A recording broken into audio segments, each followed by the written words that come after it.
are a month. Tama, no? 1 month old pa lang tayo. Yes. Uy, may mic na ako. Benda ako.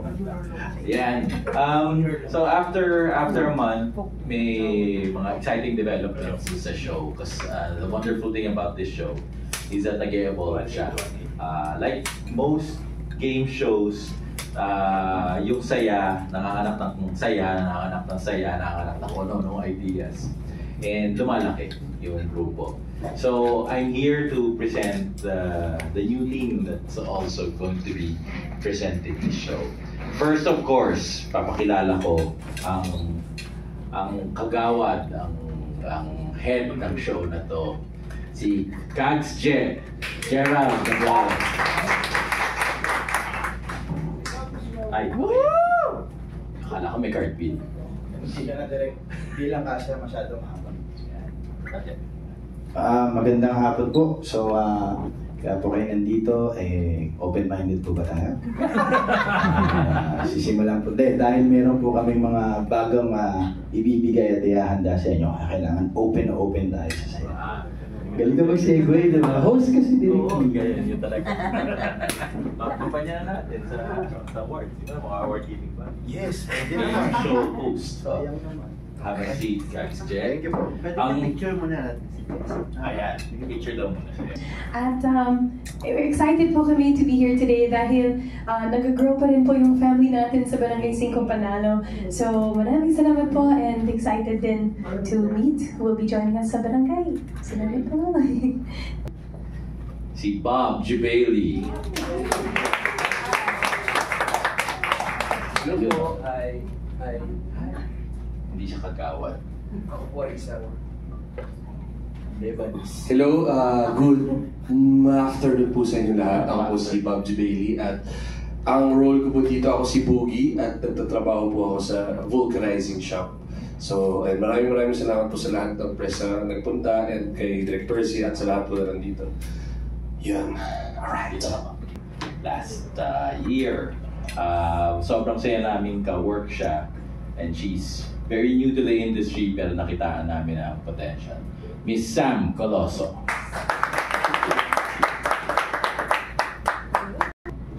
Hello everyone! Kamusta po kayong lahat? Thank you po sa pagdalo sa birthday ko. Hindi pa actually birthday po ni Direk Percy. Diba? Ayun. Thank you po. And eto na nga po ako, bagong kasama ninyo dito sa Barangay 5. And yes, I am once again Sam Coloso. You may have known me from our last game show dito sa TV5, which is Spin Go! Yes! Ngayon naman nandito tayo sa Barangay 5. When I say barangay, you say 5! Barangay! 5! Ganon. That's the energy. Thank you po! And last but definitely not the least, ang bagong kasama natin, nag-taping na siya. Makaka-partner ni Kags J, si Joros Gamboa. Kags, Jo.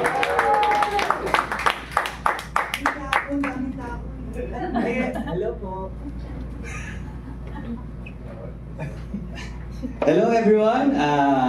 Ako nga pala si Kags Jo.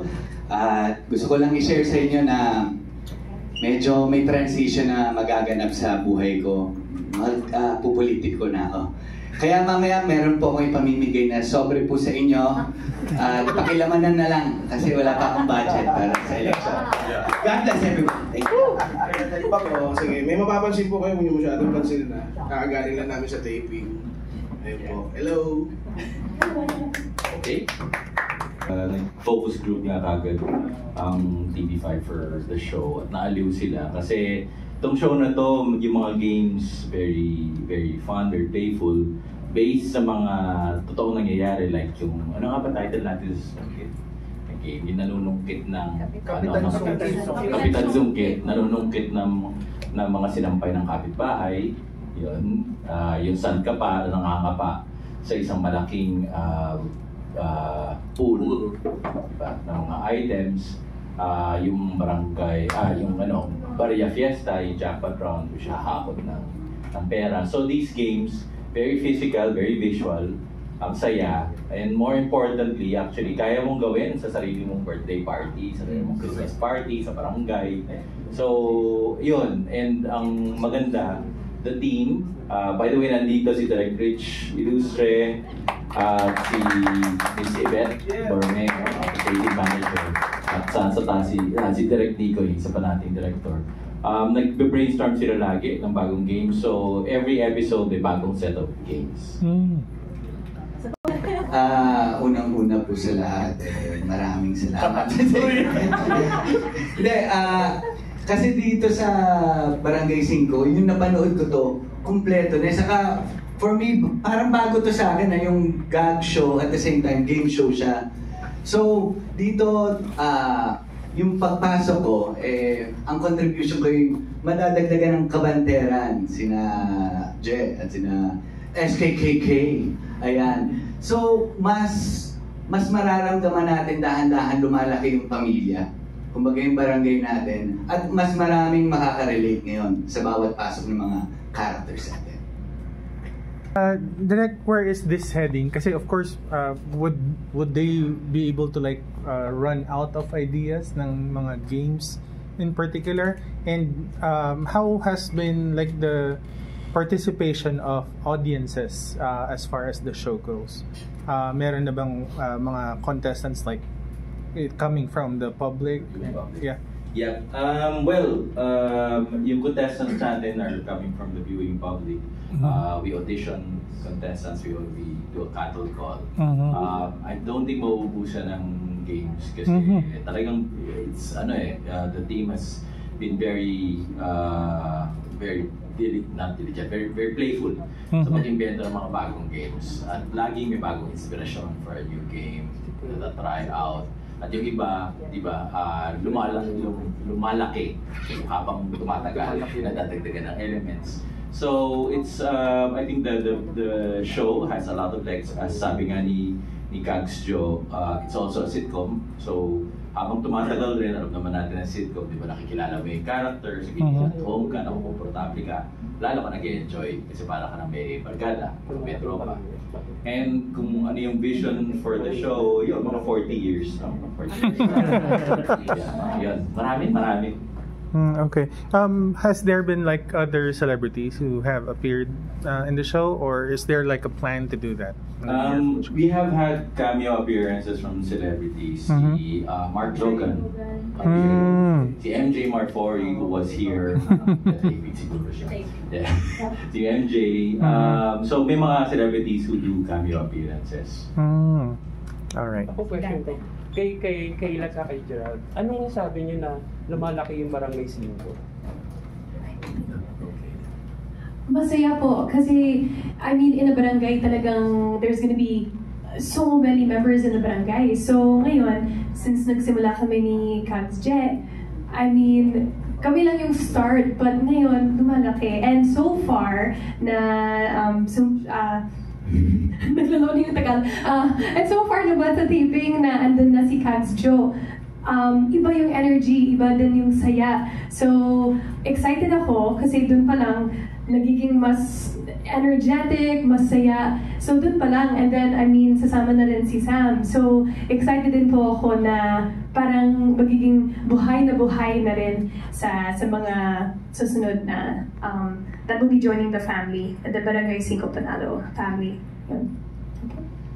Masaya kasi pag dumadami kasi, ibig sabihin, mas madaming yung collaboration of ideas kasi mas malawak. So, bukod sa yung creatives kasi natin talagang ano na yan kumbaga mga iconic na yan matagal mo staple na yan. Di ba artista, creatives na yan.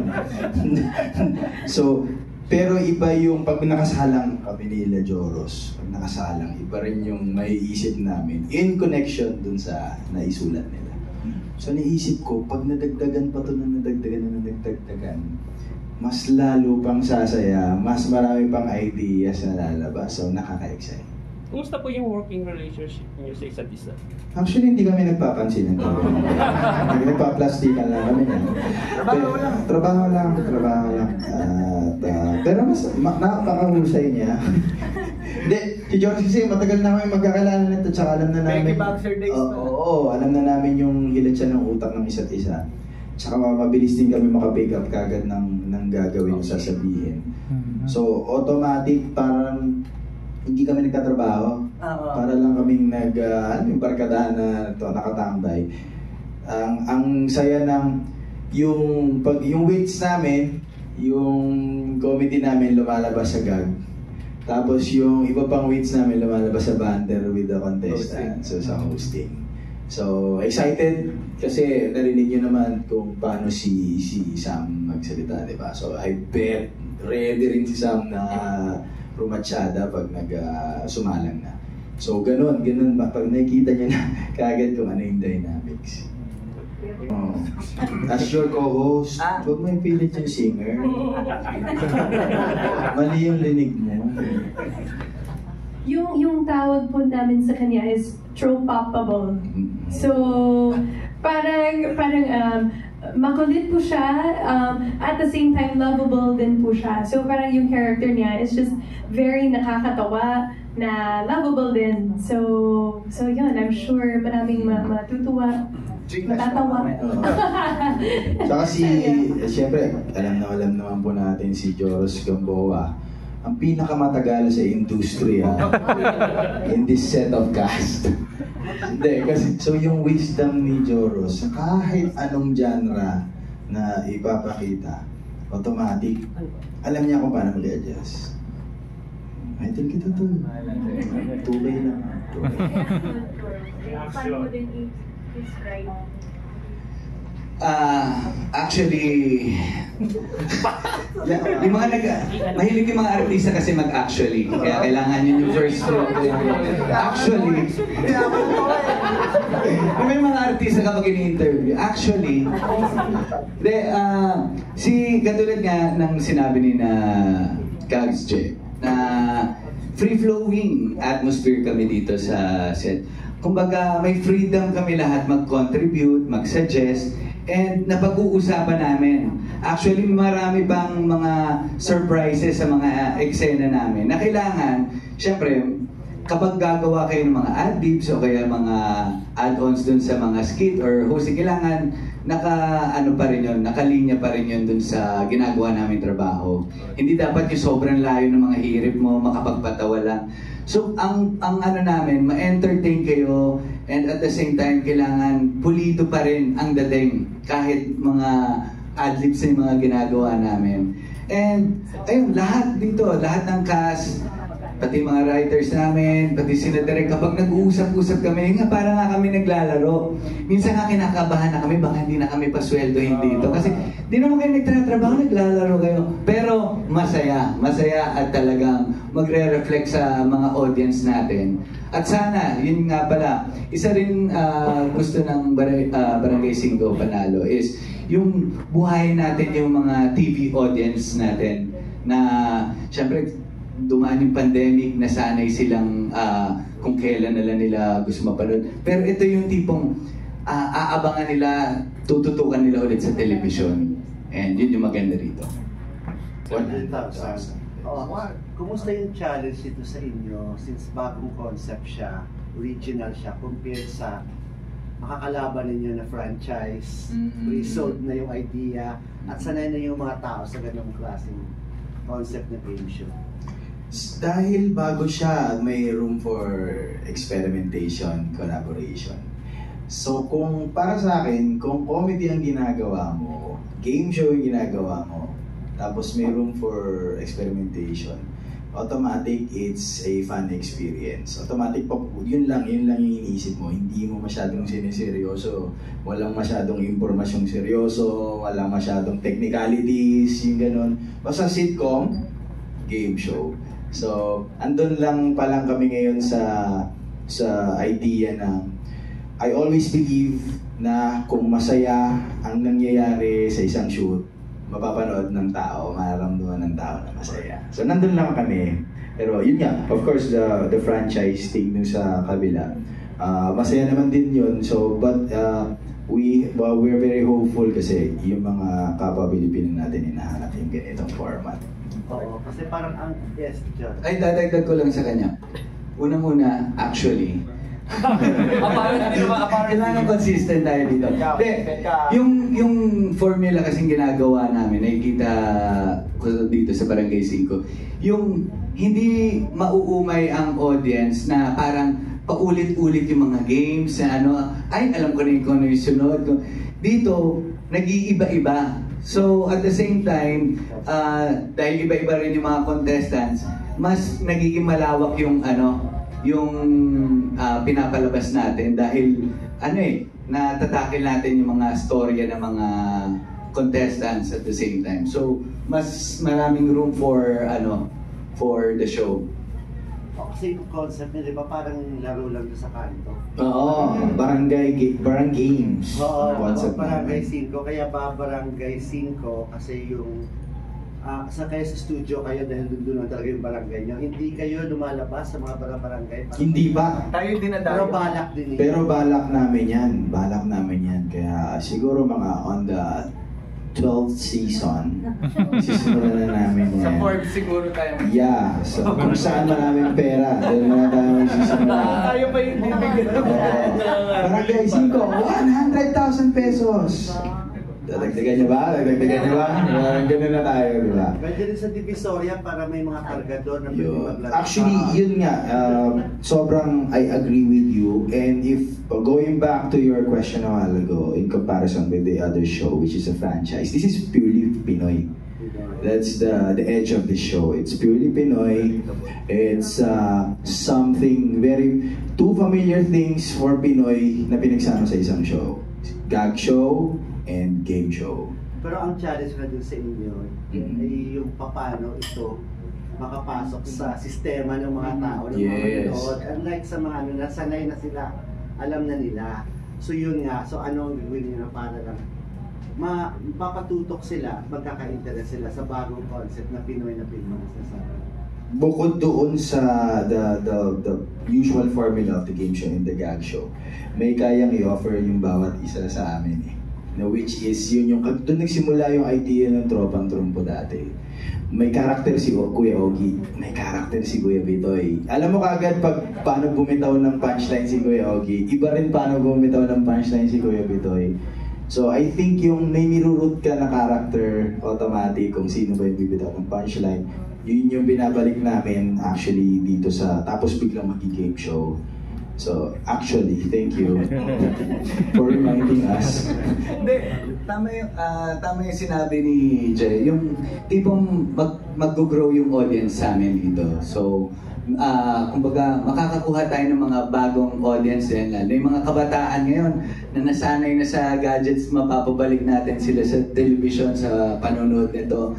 Na kumbaga, actually, hindi, yung nabanggit nga ni Jet na meron na sila mga susundan na characters. So mag-grow tayo sa audience. And syempre, with the help of you guys na mas spread itong good news na ito, mas mapapabilis ang lahat. May idadagdag lang din po ako. Actually, kaya po siguro relatable po kasi yung show Parang, kumbaga, circling back sa culture ng mga barangay. Kasi relatable siya in a sense na pag nanonood ka, nangyayari sa barangay namin yan, nangyayari sa village namin yan. Tapos at the same time, yung mga game shows din naman po, parang usually sa mga fiesta, yun din yung parang mga similar doon din yung mga nangyayari na nag-e-enjoy yung mga tao, may mga nag-cheer para doon sa kanya-kanyang mga manok, parang ganun. So, for me, it's really relatable itself. Parang yun yung magpapagrow dun sa show. Dati ka bang child actor? Hindi naman. Ay, hindi po. Ganyan po, child actor siya. Child na po ba yung second? Hindi, pero paano ka nakapasok at saan ka nag-start? Way back po sa noong 2012 po, nag-Mr. Pogi po ako. hindi lang po siya masyadong halata, pero Mr. Pogi po ako 2012. Tapos po, nung graduate po ako noong 2014, noong 2015 naman po, sumali po ako sa Funny One. Tapos hindi rin po ako nakakatawa, so hindi po ako nanalo sa Funny One. Nakakatawa ka. Ay, nakakatawa. Pogi ka na, nakakatawa ka. Oo. Wow! Action! Sa skit nga namin, ikaw yung namin, pambato, kada skit eh. Ibang klase, you're very good with slapstick comedy. Slapstick, thank you po. So yun po, doon po ako nag-start. Okay. So si Sam na rin, paano ka nag-start? Paano? Kasi parang ang dami mong baong energy. Wow! So galing kang sa Spingo, di ba? Opo. Paano? Before Spingo po, nagpa-pageant ako. I joined Miss Earth Philippines 2021. I also represented the Philippines in an international pageant called The Face of Beauty International noong 2019. And then nag-courtside reporting din po ako for the MPBL and another pro league called the PhilBasket. Ngayon po Asia Basket na po sila. And then I joined a pageant po sa Showtime. Yung pangalan niya po is Sexy Babe. Tapos nanalo po ako dun as their grand champion. And then I've been hosting for Showtime Online yun po. So okay ka na sa hosting, ayaw mo na mag-sexy star. Si Sexy Babe pala. Siguro po gusto ko mag-acting, gusto ko pa po i-explore. Lahat po nang ipapagawa sa akin, go! Let's go! Correct. So Ganyan. sexy, okay. Sexy ang packaging. Siguro hanggang swimsuit pa lang po na sexy, ganon. Yung sexy sa scene mo naman si Joros, okay. Wala na akong sexy ka to. Bakit po ako hindi? Diba? Sorry ha, I forgot. Si kayo naman. Si Cap Al. Si Cap Al. Si EJ. Sexy naman yung DJ. Si Cap Al po ay isa sa mga writers sa taping at cast po siya. So, malakas din kasi yung comic timing ni Cap. So, kinas na rin namin siya. Saka sumama po siya ngayon dito kasi magpapatuyo siya ng t-shirt. Oo. Malamig daw kasi. Kakabasaan kasi sa sa taping eh. Kaya tinatakpan ko po eh. So, from staff, pinasok mo na rin yung ganito sa hosting. Kasalanan po ng creative manager na si Yvette po. Baka kasi manalo ka na. Mga bayan. Idol po yun, idol. So yun nga, gusto ko rin i-take yung opportunity na thank you yung mga bosses namin. Yan nga, si Sir Direk Percy. Sabi nga ni Kags J dati, di ba, yung salitang sumugal. Sumugal sa mga kagaya namin, ako personally, di ba, parang hindi ko tumundo eh. Sa totoo lang, nasa likod ako ng camera. Noong unang sinasabihan ako nila na, hindi, kaya mo yan. Parang tumatanggi po talaga ako kasi panglikod ako eh. Di ba ako yung nagsusupply ng mga... Kaso nga kahit nasa likod ka, kakita ka eh. Kaya wala silang choice kundi ilagay ka sa harap. Kags, di tayo nakaroll ngayon ha. Sorry. Ayun po, pero very thankful lang po. Thankful, actually. Kahit try na ganyan na talaga look mo, ginawa yung for this. Inaanap ko lang po yung mukhang siraulo lang ako. So mukhang ito rin po yun. Tawag nga po nila dito, antena ng Ibis look. So sana yung mga bata, kung gusto nyo, bayahin nyo, bahala eh. So wala tayong modern na bonjing yan. Ayun po, thank you. Have a question. It's easy for us to do the show and it's easy for us to be responsible while doing it. So kasi parang syempre may sinusundan tayong process and formula. So sa sobrang saya namin, sobrang komportable kami, pero sobrang pinangangalagaan din namin yung show. Yung hindi yung rowdy na saya, yung wala. Hindi dog show. Hindi dog show. Bahala kayo dyan. Sa sobrang saya ng show na to, gusto namin lahat kami makita, umangat, yung buong show umangat, even yung contestants, gusto namin malaman yung buhay nila, malaman ng tao yung buhay nila. So, ganun kadali for us also. And ganun kasaya. Idadagdag ko lang din. Actually. Eventually. Yun nga nabanggit ni Kags J. Dito kasi sa Barangay 5, kumbaga walang star eh. Ang star dito yung barangay mismo. So lahat talaga rito bibigyan ng nagtutulungan para mag-shine ang buong barangay. And at the same time, yung sinasabi namin na para naglalaro, ibig sabihin nun, hindi namin nararamdaman yung trabaho. Kahit sabihin mo nag-hosting ka, nag-ano ka, kasi dahil lamang yung nag-e-enjoy ka. Sabi nga nila, ang best na trabaho yung parang naglalaro ka lang, which is eto. Kaya ako sa akin lang to ito yung pinaka nagustuhan ko, na-enjoy akong shoot niyo. May malibo na katapat na ngayon. Actually, hindi, seryoso. Sinasabi ko sa manager ko na sobrang nag-enjoy ako dito na yung parang ito yung matagal ko nang gusto rin gawin. Tapos salamat at napagbigyan ninyo ako at napasama ko sa kumbaga magandang casting, magandang kumbaga team at magandang show. Yeah, thank you. Thank you din. Thank you lang doon sa iyo, Jora. So, including Sam na rin. So, dahil kayo yung parang newest member ng cast, so what made you feel so excited to be part of Cinco Panalo? Ladies first. With the twang and diction. Unang-una po, nung nalaman ko pong kasama na talaga ako, I was just so ecstatic, tsaka wow, may words na naman ako! Ecstatic and grateful lang po talaga. Tapos ang nakuha ko pang role, which is si Queen, parang ako lang talaga. So, parang nakarelate kagad ako na parang naglalaro lang po yung characters namin. Ayun. Sana nasagot ko po yung masaya po talaga. Ayun.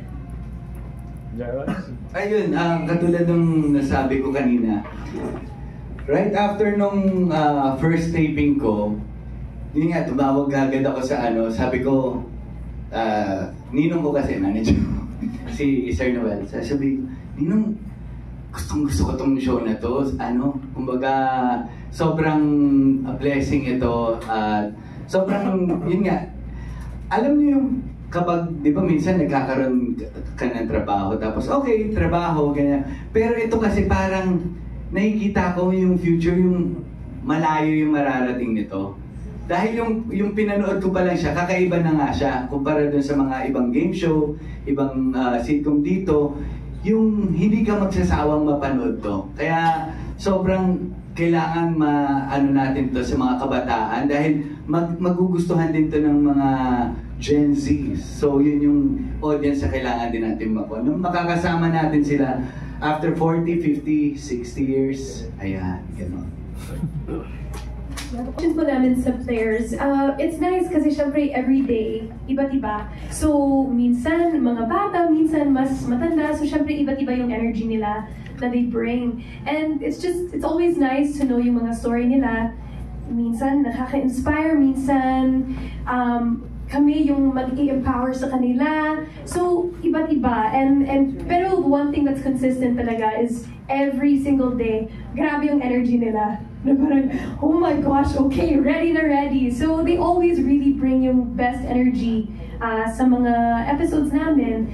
And I can't say yet, pero there will be some episodes din na iba din yung contestants na ibang level yung saya din dun. So, kailangan yung hintayin to see what I'm talking about in terms of yung episodes po na yun. So, yun.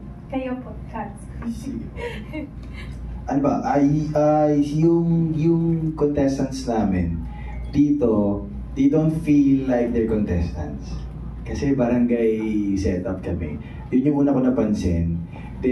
Kasi parang, unlike in other game shows in the past siguro na where pagpasok nila, they're contestants, they're gonna compete, pumapanak sa itaas, yung kamay sa itaas ng ulo. Napansin ko yung mga naging players natin, bumabanter. Kasi at least sila, umaan sila, tapos binibigyan namin sila ng mic. Tapos meron kami ginagawa activity with them, nag-skit, nag-i-improve skit kami. Kasi sobrang at ease nila. Yun actually yung one of the spark and charm of the show, I think, is that any contestant na papasok can be a cast also, can be part of the cast during that day na nandun sila, kasali sila. So yun yung na-discover ko along the way, simula nung March 11, sabi ko, mga contestant natin, ready hindi sila yung parang sana manalo ko. Hindi. So parang mas nag-audition sila sa ano eh. Oo. Hindi nila ano na yung pa-prem, yung mag-perform talaga yung mga contestant. So yun yung masaya dito. So pag nagkatanungan na ng something personal, they're very free. Actually, we don't even ask them anything personal eh. They just tell it eh. Automatic na. Alam mo, Coach Joe, ano nga yung asawa ko kasi, mga 5 years ko nang din nakikita, nandun sa Mindanao. Sila na kagad nagsishare. Yung parang, ganun ba? Oh, bakit nandun? So kami na ngayon yung nakukwentuhan, baliktad eh. Yun yung mga sa mga naging spark ng show eh. Ayun na nga. Kaya yun yung ibig namin sabihin. Kada contestant, mas malawak pa. Kasi kapag natakil mo, iba't ibang storya sila ng buhay eh. Merong bibong contestant, merong aspiring na mag-artista. So, kapag gusto mag-artista, magbibigay kagad kami sitwasyon, tapos audition ka kumari, tapos pakita ka ng talent. So, malawak. Kumbaga, mas nalalaro natin yung kumbaga, kada moment ng bawat contestants. And at the same time, tinutulungan namin yung mga contestants, binibigyan namin ng mga tips kung paano manalo sa mga jackpot. Sunod-sunod yung isang araw, sunod-sunod yung nanalo ng jackpot eh. So, ayun naman, kumbaga, dito kasi, kapag panalo yung contestant, panalo na rin kami, kaya mas masaya dito. Actually, may dadagdag lang po ako kasi syempre since game show nga po siya, naglalaban-laban yung mga contestants, may mga natatalong contestants, and halos lahat po ng mga contestants na hindi pinapalad dun sa games, masaya pa rin sila dahil parang nasa bahay lang sila, at home sila, na enjoy nila yung ginagawa nila. And sakto rin kasi yung feeling na sa bawat episode kasi parang may certain line doon na kahit sa akin tumatak personally na parang, kahit na hindi kayo pinalo today, you're always welcome dito sa Barangay 5 Panalo. So parang doon pa lang, parang words to live by yun, na open talaga lahat ng tao dito sa Barangay 5 and you're free to be whoever you want to be pag nasa Barangay 5 ka. Yun lang. We have a question from MJ. Hi guys. Uy, Genji! Gusto ko lang malaman yung dynamics ng mga Kags, ni Kags J and Kags Jo. Ano, mag-showdown ba kayo dito? Friends ba kayo sa skit na to? Or, kasi galing ka ng ibang barangay, di ba? Ano siya, kagawad talaga siya namin. Pinadala ni Cap sa isang sa seminar sa Baguio. Okay. So kakabalik lang niya. Yun pero taga nun din. Pero matagal na siyang kagawad doon. Kagawad din. Oo. So in terms of dynamics namin ni Joros, hindi na namin pinag-iisipan. Totoo eh. Pag sumalang kami, bigla na lang may nangyari yung nakagawa tayo ng isang buong eksena, no? Tawa na lang kami ng tawa. So you play along? Yeah, ganun lahat. Nice. Actually. That's nice. Di totoo yun yung malalaman mong masaya talaga yung nagawa ninyo. Yung after ng take, yung kumakain na kayo na pinagtatawanan nyo pa rin yung mga eksena. Ano nangyari? Katulad kanina, tawa pa rin kami ng tawa. Pupunta rito. So, yun, kaya talagang hindi mo ramdam yung pagod. That's nice. We have time for one more question. Tatlong questions na. Wow. Hindi masyado hindi tanit. Kailan kayo maglalaro? Kami maglalaro? Ngayon na po. Doon sa... Hindi po namin alam pa eh. Surprise. Surprise. Saka paano napili si John? Nako! Si Joros po kasi pabalik-balik sa buhay namin. Actually, I've had the pleasure na makatrabaho most of them before. So, I mean, tayo. Si Jet, tsaka si Bob, sa isang pelikulang ginawa namin, di ba? Si Joros, sa ilang pelikulang ginawa namin. Yan. So, nung binubuo yung cast, sinahanap na rin namin kung sino yung alam namin mag-aangkatrabaho. Kasi nagta-translate yun dun sa pag-bond ng grupo. And I think this group will bond really well together. Kita nyo nga ngayon, may shorthand na sila sa isa't isa di ba? I think yun yung key para rin ma-elevate yung fun ng show. lumalabas kasi komportable ka sa kanilang lahat. Last question. Hindi, medyo labas lang to ng barangay ha. Sige po. Bilang barangay. Jonas, since ito regular na taping mo na, so medyo malimit ba yung pagtanggap mo ng movies? Ay kasi, ano ka, lucky charm ka ng mga box office hits, di ba? At ang latest nga daw, may part 2 ang sequel ng Hello Love Goodbye. So, ano na ba yun? Malilimit ang pagtanggap mo. Ano naman lahat naman magagawa ng paraan. Kung ipagkakaloob ng Diyos, ay dun tayo. Pero wala pang, ano sa'yo? Advice. About Hello Love Goodbye. Hindi ko alam kung pwede ko. Sabi yes. Sa Canada raw ang shooting. Ha? Sa Canada raw ang shoot. Talaga? Wala ka dito sa barangay pag sa Canada ka. Ay, hindi naman. Hindi ko alam. Matitape naman. Mapag-uusapan naman natin when we get there naman. So, sa ngayon pa naman, depende na. Ano naman, sa barangay. Dito ko nahirapan. Papadala ka ulit sa NDA. Baka mag-seminar sa Canada Yung ito na lang. Pero hindi ko pa rin naman, ayoko pa naman magsalita ng ano. Depende rin yun sa kanila. Hindi ka pa allowed to, of course, to disclose po ano yung mga plano. Wala pa po akong alam masyado. Nakafocus lang po ako dito sa barangay muna bilang isang kagawad. Sige, thank you, Jonas. Kay Gerald naman, ang ganda ng ano mo ngayon. Oo, regular itong show mo, diba? So, I think okay na rin naman, nakaipon ka na. May mga napapag-usapan na kayo ni Kim sa mga plano ninyo. Ikaw ba may pinaghahandaan ka na mag-propose? Maraming pinaghahandaan. Lalo na, syempre, tumatandaan na kami ni Kim eh. Marami kaming pinaghahandaan sa life na pag-uusapan namin yung mga bagay-bagay. Pero lahat ng kinikita namin dito, gusto namin puro investment yung goal namin. Para kung sakasakali, in 5 years time, at kailangan namin bumuo ng pamilya, let's say, di ba? Ay gusto, halimbawa sinabi ko, gusto ko 10. Pwedeng huminto. may investment, parang gano'n.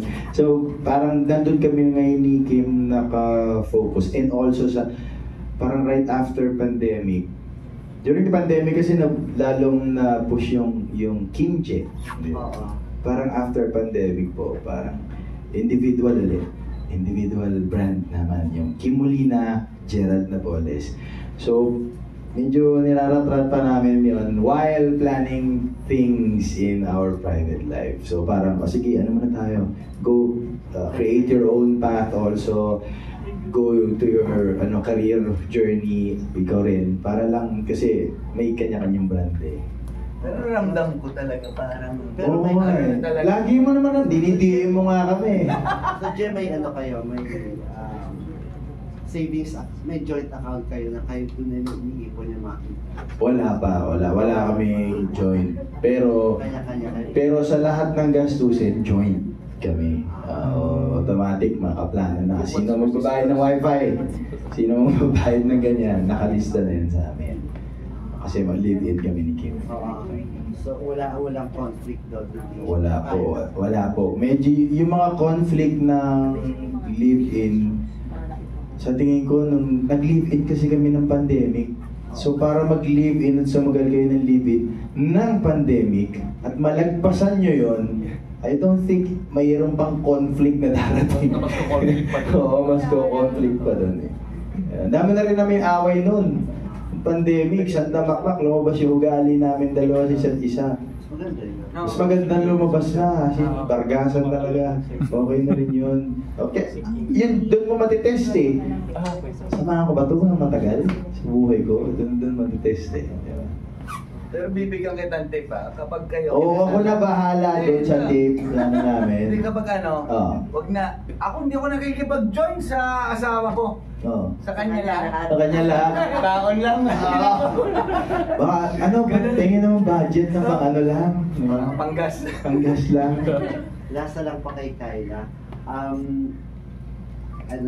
Happy ka naman sa love life mo ngayon, di ba? Siya pa rin, no? What if magyayaya na siya? to extend? Ikaw ba ready ka na rin?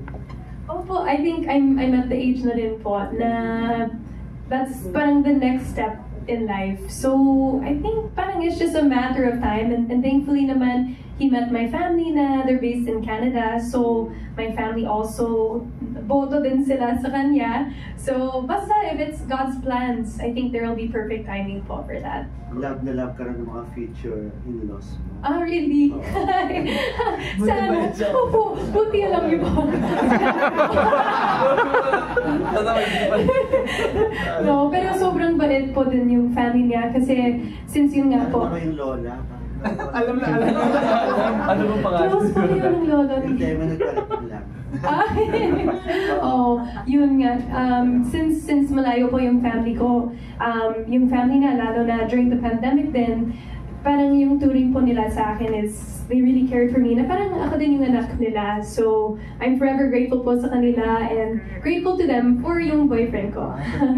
So, as you prefer that natahimik yung love life, no? Kaysa before na medyo ma-showbiz masyado yung karelasyon mo. Iba din. It's nice to have yung balance po between work na mas public and then yung private love life. So, pero syempre, sobrang supportive din po siya kasi nasa industry din siya but behind the scenes.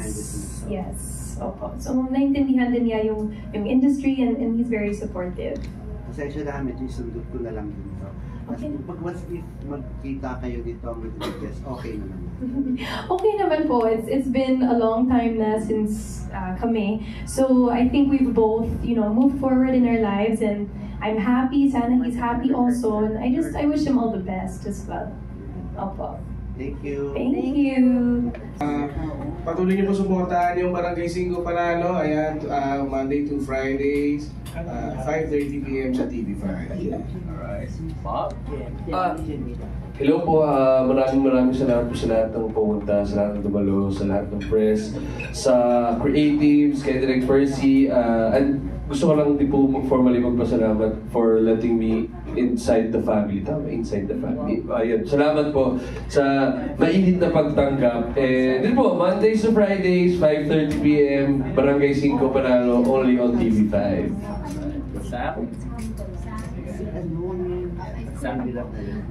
Ayun na nga po, sana po abangan nyo din po ako dito sa Barangay 5, Panalo. Maraming salamat po to all the press who came out today.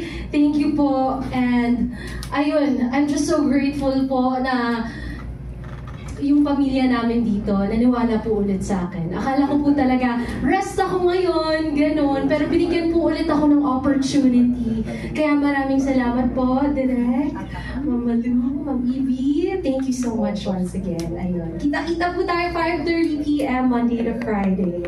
Salamat po. Yes, KK. And just maraming salamat po. First off, Direk Percy, maraming salamat po to you, Direk Rich, Direk Nico, our whole creative team. Maraming salamat po for the family that is Barangay 5 Panalo. At ngayon, it's growing pa. So sana everyone will just continue to join us at 5:30 to 6:30 PM, TV5, Monday to Friday. Maraming salamat po to everyone that has been supporting us. At sana tuloy-tuloy lang po. And sana mag-i-enjoy lang tayo sa Barangay 5 Panalo. Maraming salamat po. Thank you. Okay. Actually, ito yung sign na kay Direk Percy, papasalamat ako personally. Thank you so much. At sa Barangay 5 family, kana Direk, at sa whole team, at sa mga cast sa pag-welcome sa akin, thank you. At sa inyo, sa ating mga mahal dito sa press, sana matulungan ninyo rin kami maipakilala na ipakilala pa ng malawak ang Barangay 5 Panalo sa mga kabarangay natin. Thank you. Maraming salamat sa oras. Thank you. Maraming salamat nandito kayo. And give us a chance, guys. So, give us a chance. Kung ano po yung nakita nyo na dynamics namin, yun na yun. Yun na yun. Walang peke. Oh, nakaroon.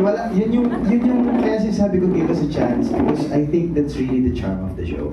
It's that natural energy of yung charm na masaya lang. So, thank you. Maraming salamat.